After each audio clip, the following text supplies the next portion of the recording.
So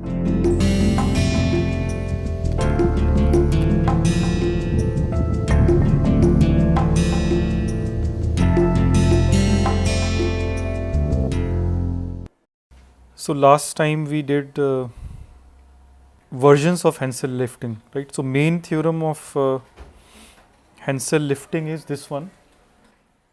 For a commutative ring R and an ideal,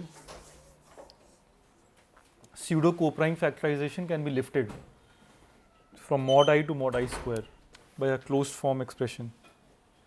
And then as an application, there are two applications. You can either take this ring R to be the ring of integers and ideal I to be the prime ideal generated by a prime P, and then you can actually R you can take ZX, so integral univariate polynomials, and then mod P you can find a factorization and lift it mod P square and lift that mod P to the 4 and so on. Or you can take R to be a bivariate, the bivariate polynomial ring fx comma y, and I you can take to be y square, y to the 4 and so on. So currently we are interested in that one, in the latter. So in the bivariate case, the application gives you mod y to the k factorization to mod y to the 2k factorization, which will continue to be pseudo coprime, and G will be monic, and this G prime will actually be absolutely unique, not up to units, but it will be, there will be only one option for G prime. So that also we completed. Any questions? Okay. So all this, remember, we are doing so that we can find an algorithm to factor bivariates. Right? This still is not a factorization algorithm because well, in a way it is reducing to univariate factorization mod y, but then the lifting is only giving you factors mod y to the 2 raised to k. It is still not a factor in the bivariate polynomial ring R. You want to remove this mod I. So how will you remove this is the next question. The other restriction is that you want a co-prime factorization. Now mod y, that may not exist, right? You saw this example x square plus y. Mod y it is x square, so there is actually no co-prime factorization. So what will you do in those cases? So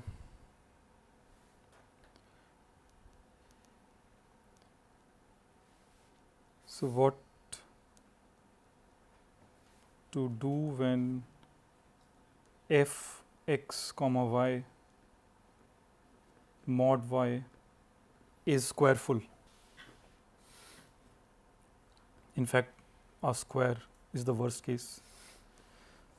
So any ideas? What will you do when fx comma y is x square mod y?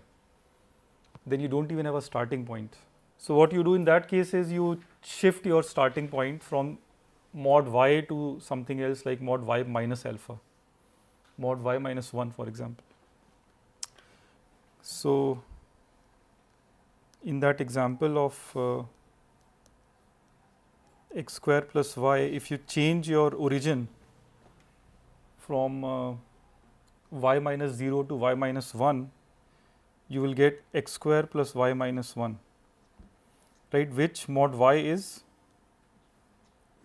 x square minus 1, which is no more a square, at least in characteristic 0 it is x minus 1 times x plus 1, and minus 1 plus 1 are distinct. This splitting we are getting due to because it's bivariate. No, right now we are only interested in bivariate. Let us continue with bivariate. So by changing the origin, so instead of evaluating f x comma y at y equal to 0, you evaluate it at some other point, and hope is that it will be square free, right? So when will that happen? Well, if you started with an f that is already a square, then no matter what y you use, it will remain a square, right? So that is the actually only obstruction.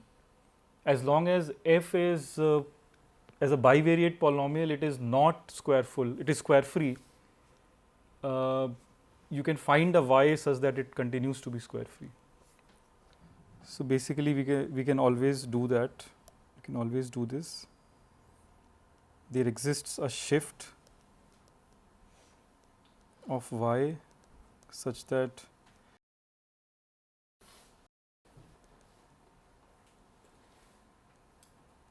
mod y, except when f was square full to begin with.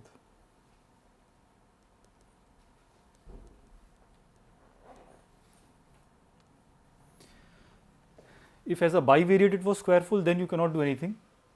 Then you have to resolve it in a different way, which is you take derivatives and GCD. If is given as a square full polynomial, then with GCD it will factor. So use that algorithm, use the derivatives. So you can assume that f is square free, and if f is square free, then you can find a shift. So substitute, basically look at mod y minus alpha, and modulo that, it will be square free. Okay, so if it is square free, then you can also hopefully find a univariate co-prime factorization and then use Hensel lifting. Okay, that will be a starting point. So we'll go into more details, but let us first look at the overview. This always gives you a starting point. Next question is, when do you stop the lift?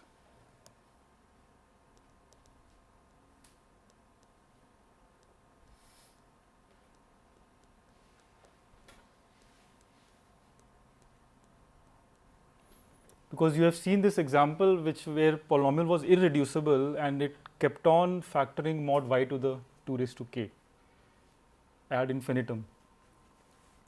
So when do you stop and output that either the polynomial is irreducible or the polynomial is reducible? You cannot do this for very long. So at some point you have to stop and make a decision.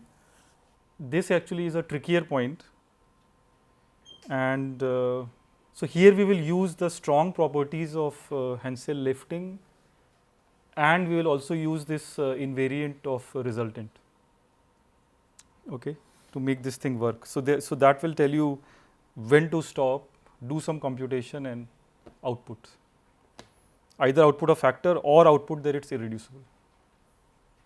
Even though mod y powers, it has been always reducible.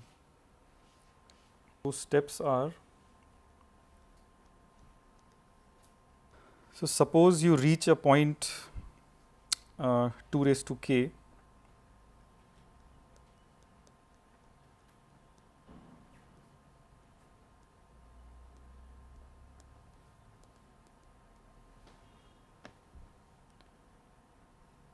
f gk times hk mod y to the 2 raised to k. Now if you assume that or if f had a factorization, if f had a non-trivial factor, well, the problem here is that or the question you have to ask here is whether gk corresponds to some actual factor of f, right, without the mod. That may not be the case, but you know that if f had a actual factor, there was a starting point which would have led to a good gk, and the converse of that is that if at this point you have a gk, maybe you can construct an actual factor by modifying gk. Now what are the possibilities of modifying gk? What could you do? Assuming that f has an absolute factor, how can you get to that from gk? So here you have to use the fact that Hensel lifting is in some sense unique. So if you start with a with G0 monic, then the only lift possible is this GK. So if you had started with the correct factorization, then you would definitely get to GK, and maybe some multiplier of this will give you the correct factor. So basically we will be looking for that multiplier. So is there an LK such that GK times LK is an absolute factor of F? That is the only way we can transform GK, by multiplying with something which is outside Hensel lifting. So you have to find that. So GK may or may not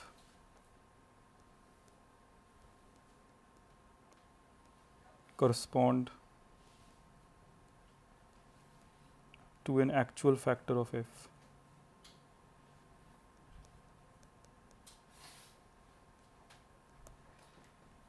But what Hensel lemma tells you, or Hensel lifting theorem tells you,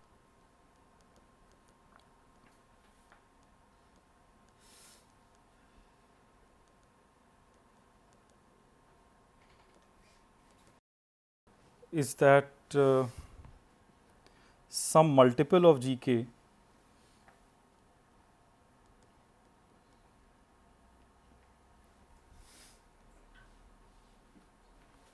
say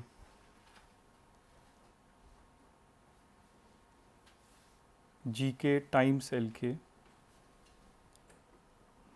is a factor of F.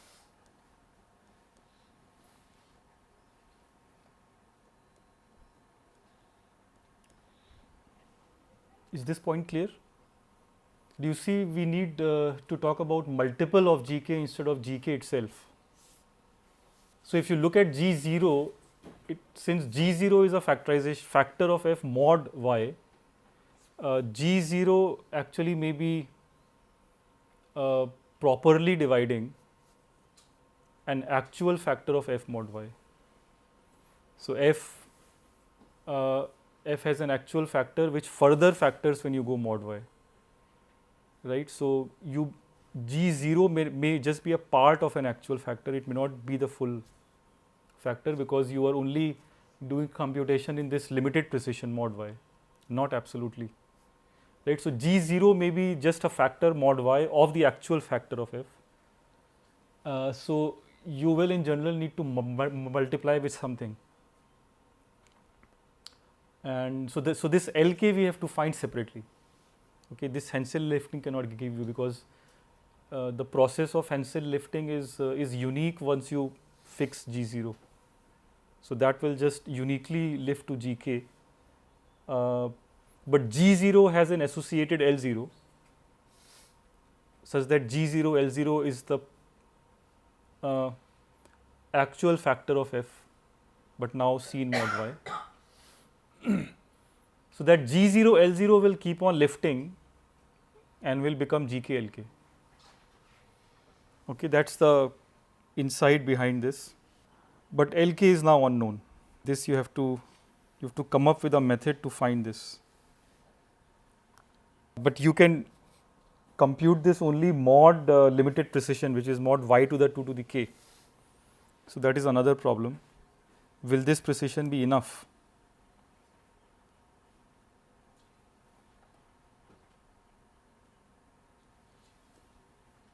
So in this much precision there is an LK such that GK times LK is G prime, but so this maybe I should not use equal but congruent. How much of K should we go to so that we can find an LK, and GK times LK is an actual factor of F, which we are calling G prime, right? So these things are still unanswered and unclear. Well, what is a necessary condition or bound on 2 raised to K that you definitely have to go to? G prime could have degree as high as degree of F, or just slightly smaller than that. So 2 raised to K should be enough to at least compute up to that, right? So 2 raised to K should be more than the degree of F. that much is clear. So that bound is necessary. So we will let's remember that bound. So we do need to 2 raised to k should be greater than the degree of f. Also we know that the degree of g prime, which is an actual factor, this is between, since it is a non-trivial factor that we are looking for with respect to x, individual degree with respect to x should be at least 0, it should be more than 0 and should be less than the degree of f.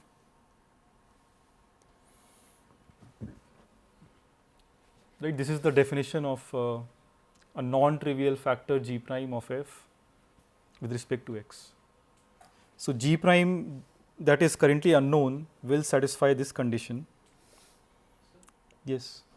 G prime is a factor of f modulo y2. No. G prime is an actual factor. G prime is a factor of f without any mod. So it is unknown because we were doing computation mod y to the 2 to the k, not absolute computation.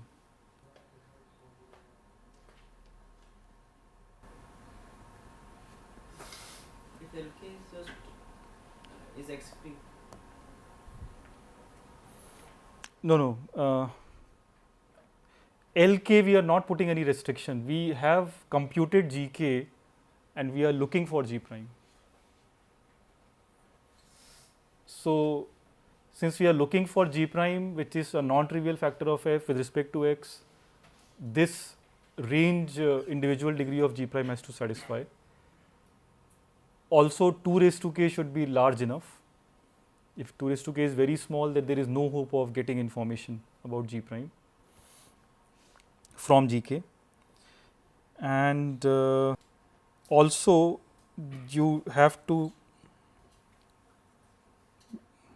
degree of G prime with respect to y also you can bound, right, because G prime is an absolute factor of f, so individual degree of y cannot really exceed the degree of f. So this is also less than equal to the degree of f with respect to y.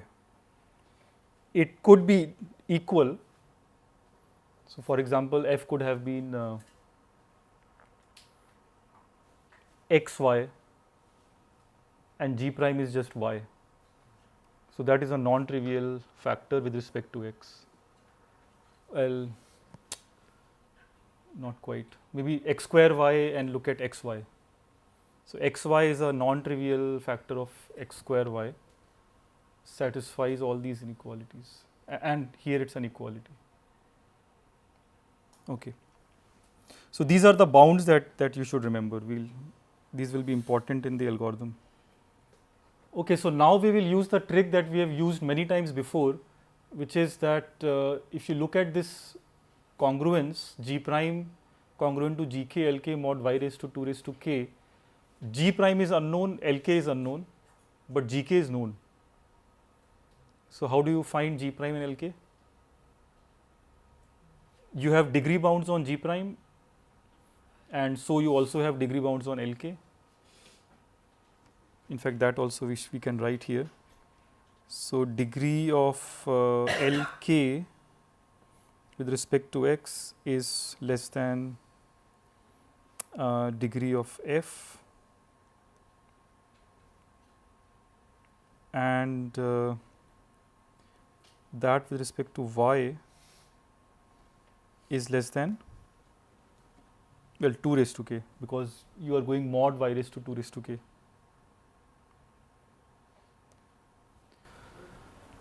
In fact, will it not be degree x degree f with respect to x minus degree gk with respect to? Yeah, sure, but it won't be needed. The linear system has to take care of that. So so basically you have upper bounds on the degrees of G prime and LK, and it is so you get a linear system in the unknowns. Okay, it's a finite linear system in the unknowns, unknowns being the coefficients of G prime and LK. So you design that linear system and solve it. So can you explain why there is an equality on the y? But It can be equal. As I said, there is no reason why they will not be equal. Then X also they can be. Sorry? No, x we want a non-trivial factor with respect to x. Y is somehow set with 0. Y, since you started mod y, think of y as being set to 0. So the only free variable one should think of here as x. So in x, G prime has to be non-trivial. We don't care about y. Y is kind of a constant in this calculation, in this algorithm. Anyways, if it doesn't exist, then the linear system cannot give you that. The linear system will also tell you that there is no such G prime. Okay, so these are the constraints, and you will solve the linear system. You will get some candidate for G prime and some candidate for LK, but then it is still totally unclear whether this G prime will be an actual factor of f, right? Because it is coming from a linear system which was designed mod y to the 2 to the k, and there is little reason that it will just magically start dividing f absolutely without mod, right? So that magic we have to show mathematically that it actually happens. This is how it works. You solve the linear system, you get a G prime, it will divide f. Okay, but that needs a detailed proof. Well, there is some modification. What you do is solve the linear system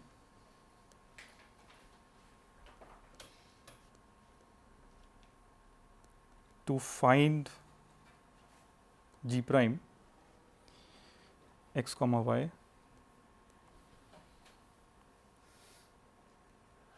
then output the GCD of f with G prime with respect to x. Now, if the GCD is trivial, which is 1, that means f is actually irreducible.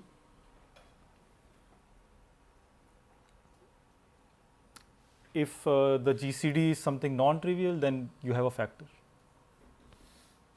Okay, that is essentially the algorithm. The main steps of the algorithms are these. So, yeah. If GCD is 1, why is it that it is irreducible? It could have a non-trivial factor with respect to Yeah, sure. So we'll see the actual algorithm.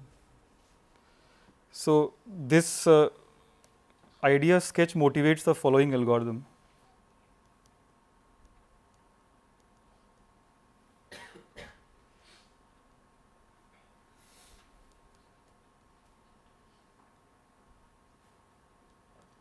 For bivariate factorization. So in the input you are given f bivariate, doesn't matter what field. We will assume that there are no univariate factors.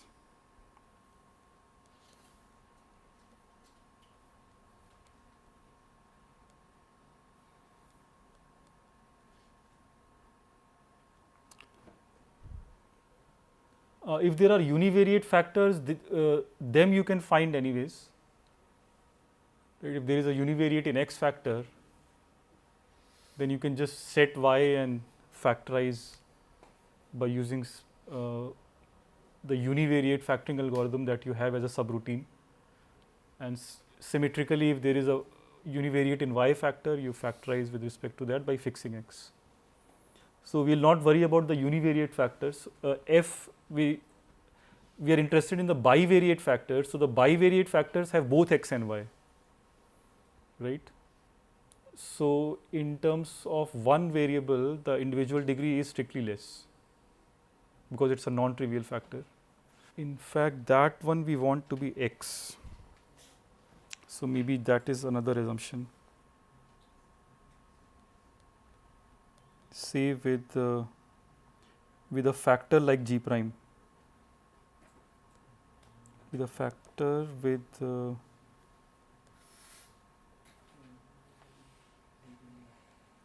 individual degree with respect to x less than that of the degree of f. This we can assume, I mean, either it has a bivariate factor where the individual degree of x is less or y is less. You can do you can try both. Okay, so that is not really a problem. It's an assumption without loss of generality. So that is your input. In the output, well, okay, if to correct that, it could also be irreducible.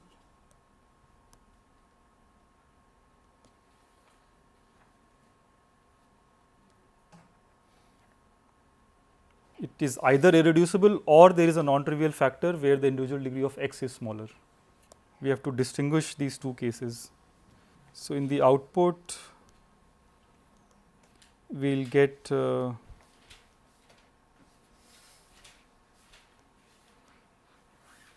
non-trivial factor of f if it exists. If it does not exist, then we will output that f is irreducible. Okay, and this will be a deterministic polynomial time algorithm.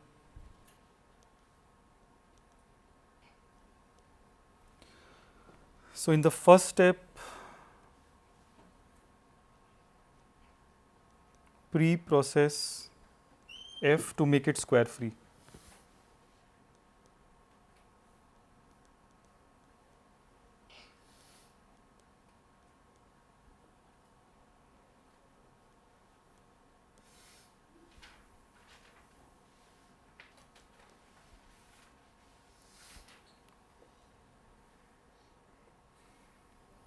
Okay, this we briefly discussed before. We will again go into the details later, but the pre-processing is simply this, that if f is square full already, then you can take GCD of f with appropriate f prime, either derivative with respect to x or derivative with respect to y, and the GCD will factor f. And the bivariate GCD computation will you can do because you can do long division. It won't be expensive. It may happen that f is square free, but at 0 it is square full.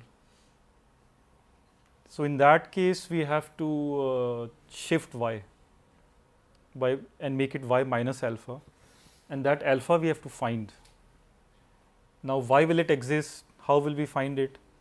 Those things we will see in the detail. Another thing we can do in the achieve in the pre-processing is ensure that the degree of f with respect to y does not change f at y equal to 0. What does it mean? So, if the degree of f with respect to x is more than the degree of f at y equal to 0, it means what? In the leading monomial with respect to x, there is a y divides it. So when you set y to 0, then that vanishes.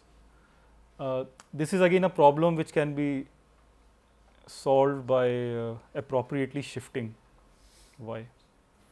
Okay, so all these problems here in the pre-processing have a common solution, which is appropriately choose alpha and work with y minus alpha instead of working with y minus 0. So we will see the common solution later. These things are easy to ensure, and with all that pre-processing, now we call the degree to be d.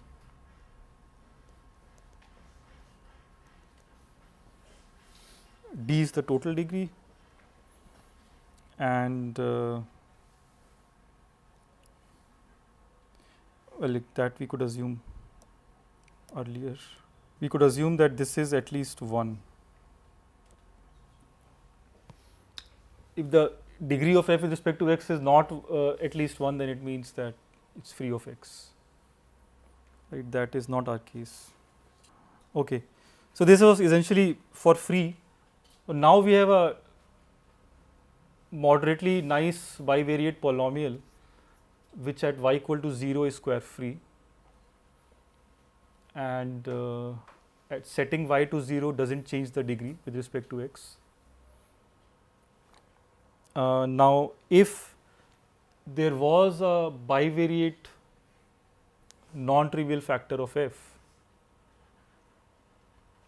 how will it manifest in this Hensel lifting that we are doing, right? That is what the algorithm has to capture.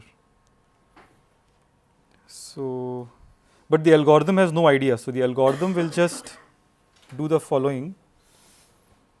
It will factor f in some way mod y such that G0 is monic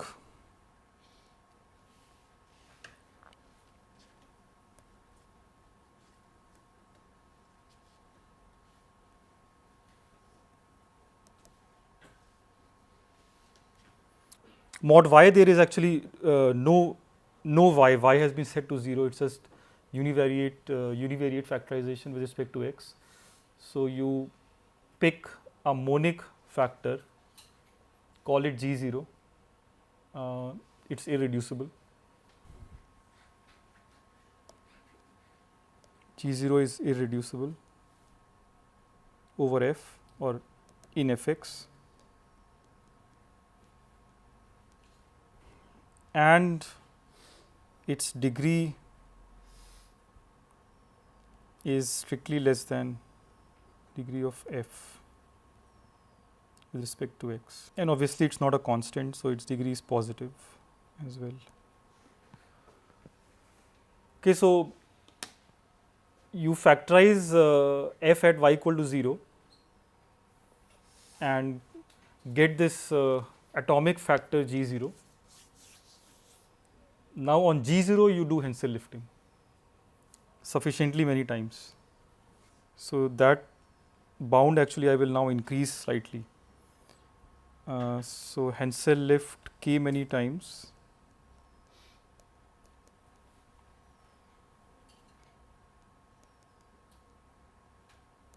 such that 2 raised to k is at least 2d square. Okay, so previously I had said d, but now I want a bit more. I want 2d square. If you remember, 2d square is also the bound on the resultant of basically two polynomials of degree d bivariate. So that is the connection of this lower bound. So let us say these Hensel liftings are gi hi mod y to the 2 to the I for all I 0 to k. Okay, so these gi hi you have collected. I mean, your algorithm actually computes this. What's the next step?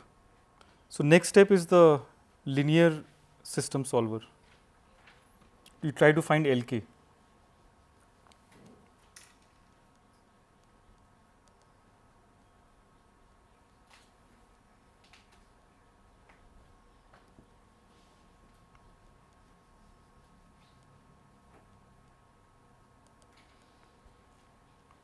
So G prime is Gk times Lk. G prime Lk are unknowns. Mod y to the 2 raised to k. Degree bounds as before. So G prime and Lk, I have already given you the degree bounds, so I won't repeat. Let me just say degree bounds as before.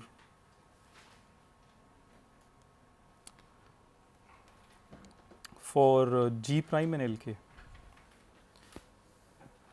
Okay, essentially G prime I want degree with respect to x to be strictly smaller.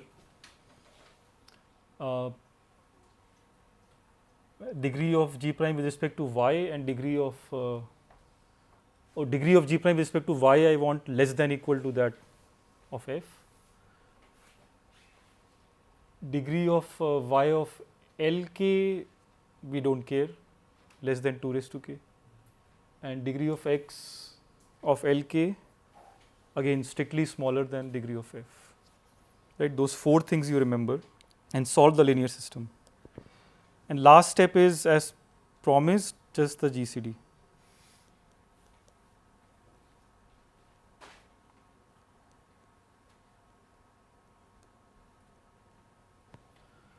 So compute the GCD and output it. So this is the full algorithm, and the promise is that this works. Okay, so given f, the promised output will actually come. Either this will factorize f, or it will just give GCD equal to 1, which will indicate that f is irreducible. Any questions about the steps of the algorithm? Yeah, so how hard do you think the proof is? Can you guess the proof? Why does it work? So the only bad case is when f has a factor, but this GCD comes out to be 1, right? So what does it mean? So at this point actually you should move to resultant. So you look at the resultant of f and g prime with respect to x. So that would be, so GCD 1 means that the resultant is 0, right? But then what is the next step in the argument? So remember that all the above computation that you have done, that information is mod y raised to 2 raised to k. So this resultant equal to 0 equality, you reduce mod y raised to 2 raised to k, and then use all the congruences that you have computed, and that will give you a contradiction. Okay, so that's the line of argument. It will lead to a contradiction. So the only possibility is that f is irreducible if GCD is 1. So yeah, let us look at the steps now. Hensel lifting we have already seen in great detail. We have to look at step 1 more carefully now. What is this pre-processing step? So let's look at step 1, and the next thing then to look at would be step 4. Step 4 and 5 basically. In step 5, what is the meaning of GCD 1? Okay, so there are 2 things to analyze. Time complexity should be fine. This is routine to check that it's deterministic polytime, right? You are just doing some trivial pre-processing. Alpha will be found, and then you will just use y minus alpha. Factorization of univariate is again somebody else's responsibility. Based on the field f, there will be a univariate factorization subroutine. So that we assume to be fast. Hensel lifting you have seen. One step is very simple. Linear system is not too big, so you can solve it. And finally, the GCD is just Euclid GCD using division, so that also is fast. Right. So time analysis I will not do. Let's just look at the correctness. So in step 1, say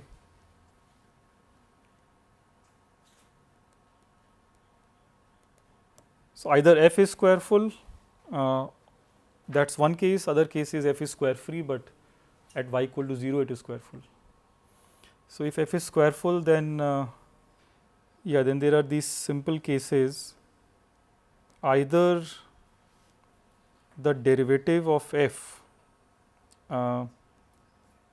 vanishes. If it vanishes, then it means what? So if it vanishes, then it means that f is equal to some g of x to the p comma y. and characteristic is P. P is a prime. So then you can actually reduce F. The degree of F can be reduced. So instead of working with x, you work with x to the P replaced by x, right? So it's a kind of a reduction to a simpler polynomial. Other cases, the derivative is not 0.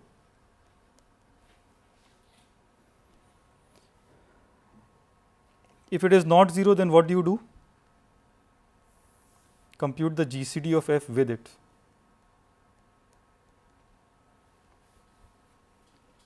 Right? And what is this? Since F was square full, this GCD is a factor. It factors F.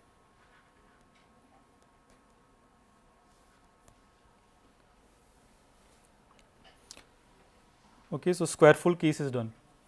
Any questions?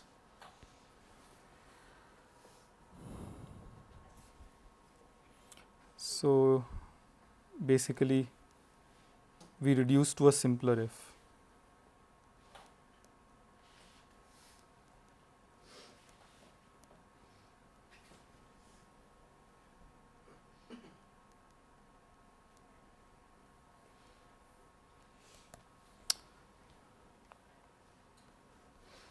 Okay. Second case is F x0 is square full.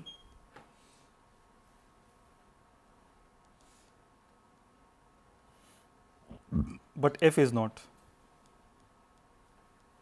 So F is square free.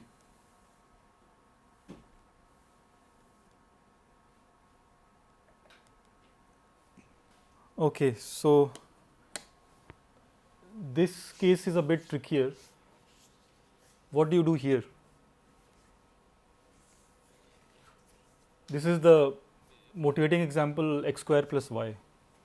Right? X square plus y is square free, but at y equal to 0 it becomes square full. So how do you get out of that problem? What origin should you use? Yeah, so you will try several possibilities. You can think of your field as somehow ordered and just look at the first few elements of the field. So in terms of numbers, you think of 0, 1, 2, 3, 4. Try these shifts, and the guarantee is that one of them will work. So why is that? How do you bound the number of attempts for shift? Degree will be Of degree of what? f is 0. No, not degree of x0. You have to recall the how do you check square fullness actually, or square freeness? It's the same thing, GCD of f with f prime. So you should look at the resultant, which is also called discriminant, degree of that. So for an alpha in f x comma alpha is square full,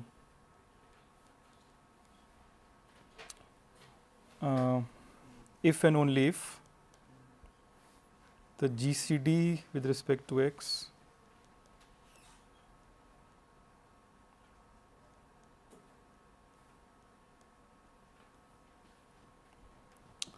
is non-trivial, which is if the resultant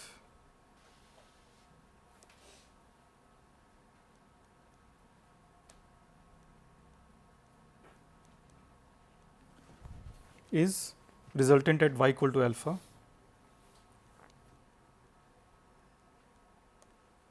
vanishes. So this is each, let's call it Ry. What is the degree of Ry?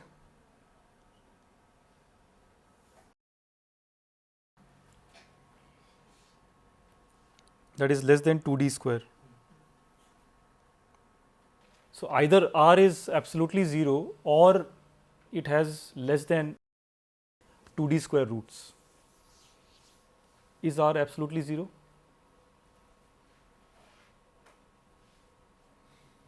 If R was absolutely 0, then there would have been a f would have been then square full, right? So by assumption this is non-zero.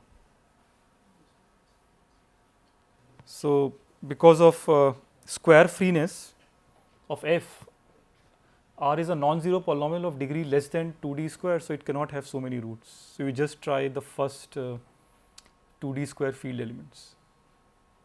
One of the alpha works.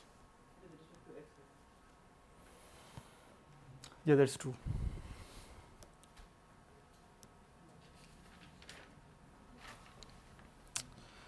So So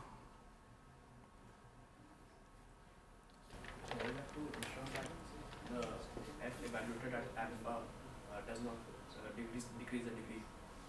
Otherwise, the if I'm only one direction. why not? Yeah, this is just the GCD property. No, the GCD resultant if and only. Right. So GCD resultant if and only if y. The opposite inclusion, the opposite direction will not in general work. If alpha is the root of resultant, it may not be a root of the above problem. If the degree is less. Okay. Right. Yeah, I don't see that. Anyways, we can, even if it is true, that you can handle.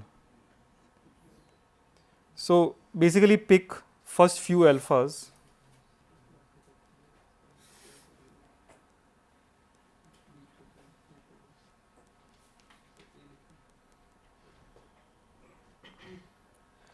So in F or in its extension,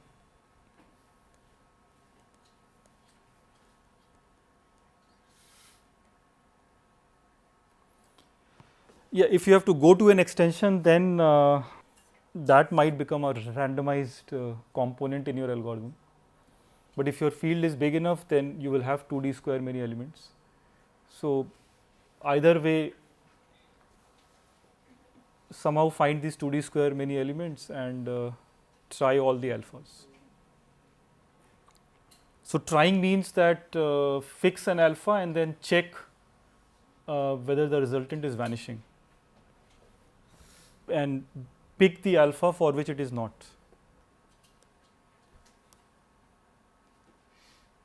So try these many alphas and fix one for which f x alpha is square free.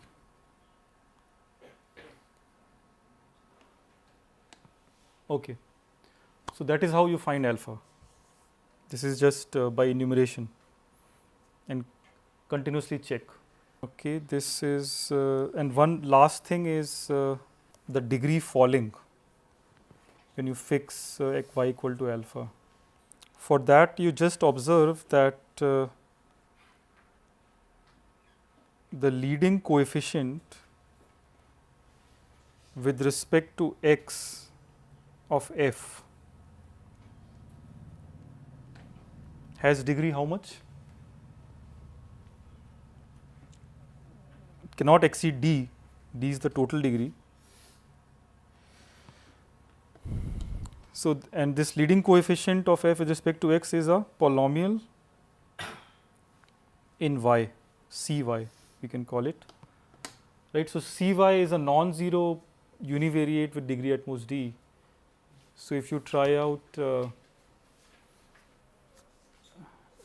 again d plus 1 many alphas, for one of them the leading coefficient will not vanish. So you will be interested in that, in those alphas, right. So combine all these observations. In this case, try d many alphas. Yeah, so basically the bad alphas, they are contained in two polynomials. One is r y and the other is cy. So you multiply the two. So R times C has degree 2D square plus D. So that collects all the bad alphas. Everything else is good. Okay, so you just have to look at 2D square plus D.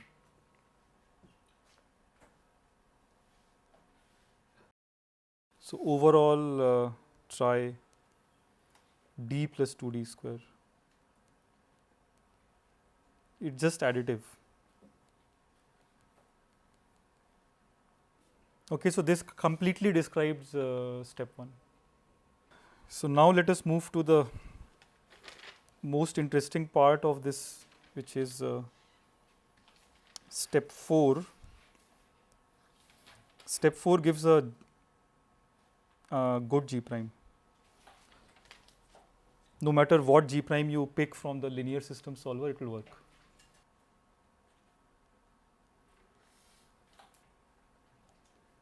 So what we will show here is reducible. If f is reducible in the bivariate polynomial ring, not mod, then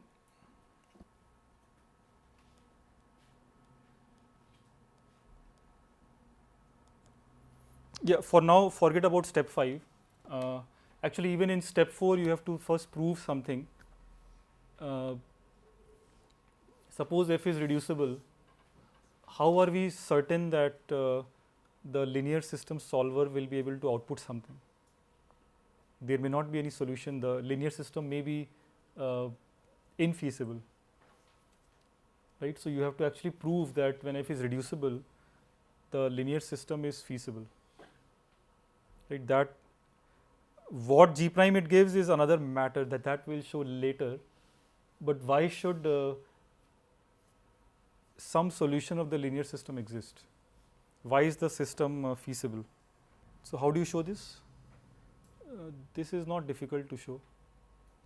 So f is reducible, so you pick a, I mean, as I was saying before, let's say big G is a factor of f, and big G mod y will factorize. So pick an irreducible factor, call it G0, and yeah, but you may say that Hensel lifting was completely oblivious to those things. So Hensel lifting started with some arbitrary G0. Okay, so you break f into G, big G times big H. Big G will factor mod y, big H will factor mod y, and G0 is in one of these. Right? G0 is either an irreducible factor of big G, or it is an irreducible factor of H, right? Irrespective of what your Hensel lifting did, or what was the starting point of the Hensel lifting, G0 is an irreducible factor of either big G or big H. And then based on that, we will actually show that the linear system has a solution. So let's prove this.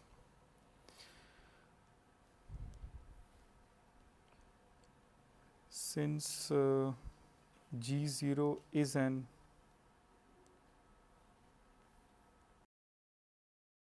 irreducible factor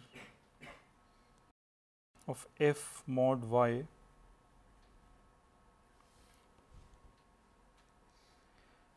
so G0 has to divide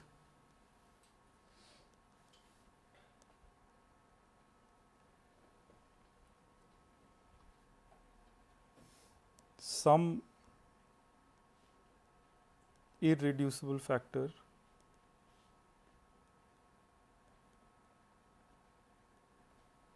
of f. Say we call it G. It's a bivariate factor.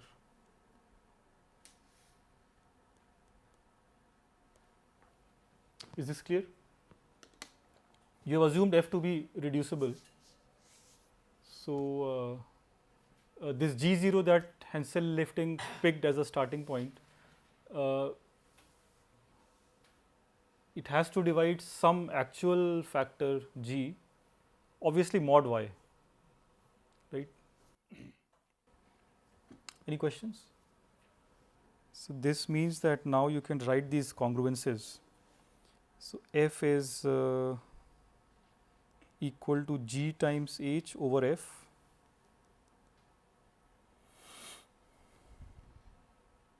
and this particular g, this factors into g0 and say L0 mod y.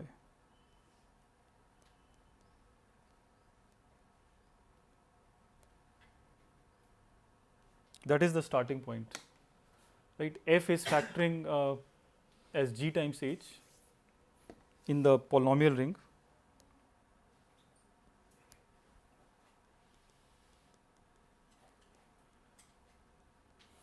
and modulo y, this g is further factoring into g0 and something else L0. But obviously you did not know, neither did you know g nor did you know L0 when you did Hensel lifting, right? That was oblivious to all this, but this is happening anyways, implicitly it is happening that when you do Hensel lifting, g0 L0 will also lift to g1 L1 and eventually to gk lk, because Hensel lifting as a theorem says that all these things are unique, right? So even if you don't see it happening, implicitly it is happening. So that is all.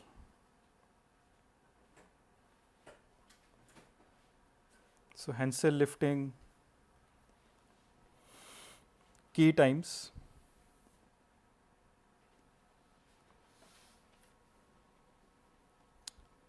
gives us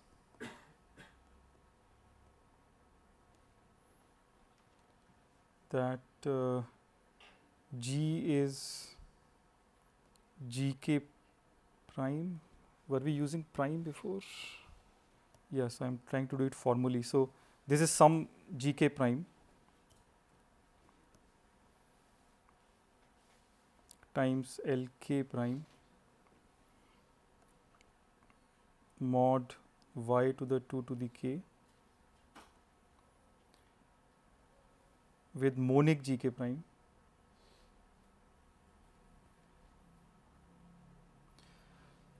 monic with respect to x, and gk prime is a lift of g0, right? So it's congruent to g0 mod y.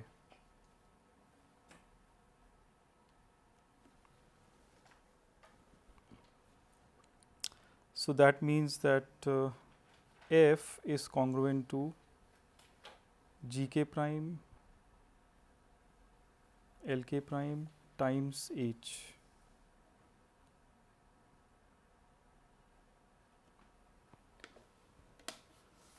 Okay, so just look at this last equation. So this is an alternate factorization for what Hensel lifting gave you, which is not possible, right? So this is gk prime, which is actually a lift of g0, and the rest, which is lk prime times h. So by the uniqueness of Hensel lifting, you deduce that gk prime is actually the gk you already computed, and lk prime times h is the hk that you computed. So this is then gk, and this thing is hk by uniqueness.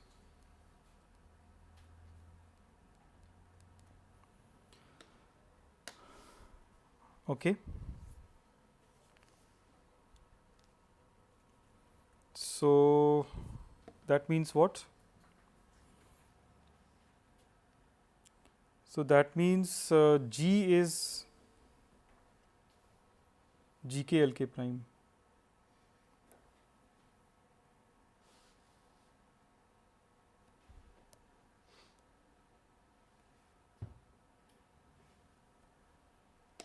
So G is gk times lk prime mod y to the 2 raised to k, which gives you what? That the linear system is feasible. So there is a multiple of GK which satisfies all the degree constraints that you put in the linear system, right? Namely G comma LK prime. That's a feasible solution. Yeah, so it seems to be a bit roundabout, but in the end, what we are saying in step 4 is that if f is reducible, there is a decent non-trivial factor called G, which will actually be a solution of the linear system. Okay, so the linear system is solvable, it is feasible. Now, whether your linear system solver will give you G, that is not being claimed. Okay, all that we are claiming here is that the linear system will have some solution. In particular, it has G as a solution. But then, since you don't know as a user, you may get some other solution of the linear system because it has many solutions. What you will do with that happens in step 5. Okay, that we'll see next.